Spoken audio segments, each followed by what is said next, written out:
दोस्तों, जैसा कि आप सभी जानते हैं कि नई शिक्षा नीति के बाद बीएड पर तो चर्चा हुआ, 1 साल की बीएड कर दी जाएगी। उसके बाद ही जितने भी स्टूडेंट्स हैं डीएड के, डीएड, डीएलएड, डाइट, ईटीटी या फिर जेबीटी, ये अलग अलग नाम से बोला जाता है। इन्हीं सब स्टूडेंट्स के दिल में अलग से एक सोच चल रही है कि क्या हमारे कोर्स को भी बढ़ाया जाएगा या कम कर दिया जाएगा। ऐसे बहुत सारे क्वेश्चंस हैं, किस तरह से ये लोग डीएड कर सकते हैं। डिप्लोमा इन एजुकेशन बोलते हैं या डिप्लोमा इन एलिमेंट्री एजुकेशन भी बोलते हैं, इसको डीएलएड बोला जाता है। ईटीटी भी बोला जाता है, साथ में ही जेबीटी भी बोलते हैं, और भी बहुत सारे नाम है। डीएलएड बोलते हैं जो यूपी में होता है, आफ्टर ग्रेजुएशन होता है ये कोर्स। दोस्तों, आज बताने वाला हूं आपको सब कुछ इसी चीजों के बारे में कि डीएड क्या होता है, डीएलएड कैसे होता है या डाइट जेबीटी किस तरह से किया जाता है। तो बने रहे हमारी वीडियो के साथ। चलिए शुरू करते हैं आज की इस वीडियो को।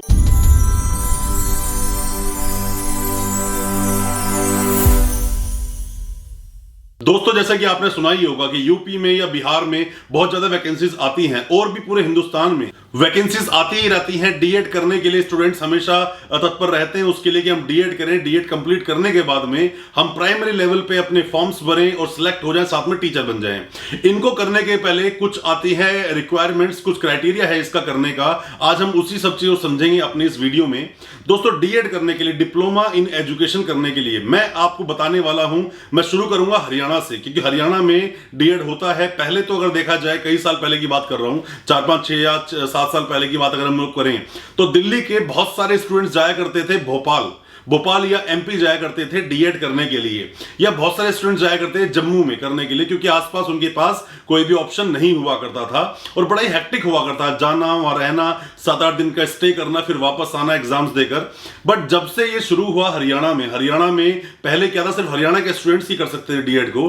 बट अब पूरे इंडिया में कहीं का भी स्टूडेंट हो तो उस एजुकेशन को ले सकता है हरियाणा में आकर। ये क्या है? 2 साल का डीएड होता है। आपके पास मिनिमम 12th पास होना चाहिए विद मिनिमम 50% ऑफ मार्क्स। 50% आपके मार्क्स हैं। आप कहीं के भी निवासी हैं, किसी भी आप स्टेट में रहते हैं, किसी भी आप सूबे में रहते हैं, तो आकर आप डीएड कर सकते हैं। वो होता किस तरह से है दोस्तों? करवाता है भिवानी बोर्ड जो हरियाणा का बोर्ड है कि ये करवाता है आपको डीएड। जो एग्जाम बॉडी है वो यही है, एग्जाम बॉडी यही होती है, मार्क कार्ड्स भी वहीं से आती है। बट जो इसकी काउंसलिंग होती है, काउंसलिंग करती है इसकी एससीईआरटी, जो गुड़गांव में स्थित है। हरियाणा में ही गुड़गांव पड़ता है, दिल्ली के बहुत पास में है, वहां से इसकी काउंसलिंग शुरू होती है। जिस तरह से कि बीएड आप लोग करते हो तो बीएड की जो काउंसलिंग पहले अलग अलग यूनिवर्सिटीज करती थी और किसी और यूनिवर्सिटी में अलॉटमेंट आता था, उसी तरह से एससीईआरटी करती है इसकी काउंसलिंग, और करने के बाद में भिवानी बोर्ड आपको अलॉट करता है कॉलेज आपको मिल जाता है। वही कॉलेज मिलता है जो अप्रूव्ड होता है।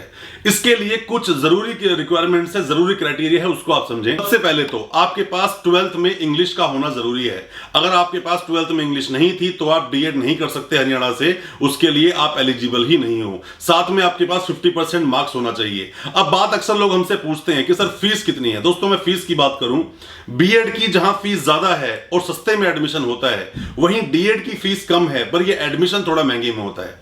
ऐसा क्यों होता है? इसका क्राइटेरिया थोड़ा सा अलग है। सीट्स इसकी जल्दी भर जाती हैं, जल्दी सीट इसकी अवेलेबिलिटी नहीं मिल पाती है, इसीलिए इसकी फीस कॉलेजेस थोड़ी बढ़ा देते हैं। फीस की बात करें, 25,800 रुपए इसकी पर ईयर की ऑफिशियल फीस है। साथ ही मान लीजिए एग्जाम फीस जो 4 या 5,000 रुपए इसकी एग्जाम फीस और होगी। तो अगर हम देखें टोटल ये 58 से 60,000 में टोटल डीएड आपका कंप्लीट हो सकता है। बट फीस अक्सर इससे एक्स्ट्रा ही डिमांड की जाती है किसी भी स्टूडेंट से। दोस्तों, बुक्स की हम लोग बात करें, बुक्स या स्टडी मटेरियल कभी भी ना तो एससीईआरटी देता है और ना ही बोर्ड देता है और ना ही ये कॉलेज देता है। तो ये स्टडी मटेरियल या जो भी चीजें हैं, बुक्स या कुछ नोट्स वगैरह चीज आती कहां से हैं? ये सब आपको देगा आपका कंसल्टेंट, जिसके थ्रू आप एडमिशन ले रहे हो। वही अपने खर्चे पर एक्स्ट्रा खरीद कर आपको ये स्टडी मटेरियल देता है। इसीलिए ये लोग अपनी कंसल्टेंसी भी एक्स्ट्रा चार्ज करते हैं और आपको देनी भी चाहिए, वरना तो आपको सर्विस ही नहीं दे पाएगा। और सबसे ज्यादा जो मुश्किल थोड़ा दौर होता है वो होता है काउंसलिंग का। जल्दी से स्टूडेंट्स को कॉलेज अलॉट नहीं हो पाते हैं, और कई बार तो ऐसा भी देखा गया है काउंसलिंग चलती रहती है, फर्स्ट, सेकंड, थर्ड काउंसलिंग आती है, उसके बाद भी स्टूडेंट्स का कॉलेज अलॉटमेंट नहीं आ पाता, जिनकी परसेंटेज कम होती है। या कई स्टूडेंट्स तो ऐसे भी फॉर्म अप्लाई कर देते हैं जो एलिजिबल ही नहीं है। अक्सर देखा जाता है इंग्लिश है नहीं बट फॉर्म अप्लाई कर दिया, वो एलिजिबल है नहीं बट फॉर्म अप्लाई कर दिया, कंसल्टेंट फॉर्म ले लेता है। या तो कंसल्टेंट को इसके बारे में पूरी नॉलेज होती नहीं है, या फिर वो उसको समझना चाहता नहीं है, या फिर वो कॉलेज से कंफर्म नहीं करता है और फॉर्म को प्रोसेस कर देता है, कैंसिल हो जाता है, स्टूडेंट का पूरा साल खराब हो जाता है, बाद में उसको पता चलता है कि हमें तो कॉलेज अलॉट हुआ ही नहीं। दोस्तों, आपको कोई भी कॉलेज अलॉट होता है, कॉलेज जाना जरूर चाहिए, आईडी कार्ड लेना चाहिए, अपनी बाकी भी जो फॉर्मेलिटीज हैं वो पूरी करनी चाहिए, ताकि आप सब कुछ समझ सको क्या चल रहा है डीएड और डीएड होता किस तरह से है। दोस्तों, डीएड 2 साल का ही होता है, जिसके एग्जाम्स की अगर हम बात करें, ये भी ईयरली मोड पर होते हैं। आप ईयरली जाकर अपने एग्जाम दे सकते हैं। ईयरली पैटर्न ये चलता है किसी भी कॉलेज में, जो भिवानी बोर्ड के जो कॉलेजेस हैं, क्योंकि भिवानी बोर्ड ही जो है वो इसकी पूरी एग्जामिनेशन बॉडी है, और जो काउंसलिंग होगी वो एससीईआरटी के थ्रू होगी। तो दोस्तों, मैं उम्मीद करता हूं जो क्वेश्चंस आप लोगों ने पूछे थे डीएड को लेकर, और पूछा था 2 साल की डीएड हरियाणा में किस तरह से होती है, हमने बखूबी आपको बताया होगा। फिर भी कुछ चीजें अगर रह गई हैं, आप हमें कमेंट बॉक्स में अपने क्वेश्चंस पूछिए, हम उसका रिप्लाई जरूर करेंगे। और दोस्तों, साथ ही अगर आपको अच्छा लगा हो आज का वीडियो, तो हमारे चैनल को सब्सक्राइब करें, साथ में लगा बेल आइकन जरूर दबा दें, ताकि इसी तरह की एजुकेशनल वीडियोस आप तक पहुंच सके सबसे पहले। बहुत बहुत शुक्रिया दोस्तों, धन्यवाद हमारी वीडियो के साथ बने रहने के लिए।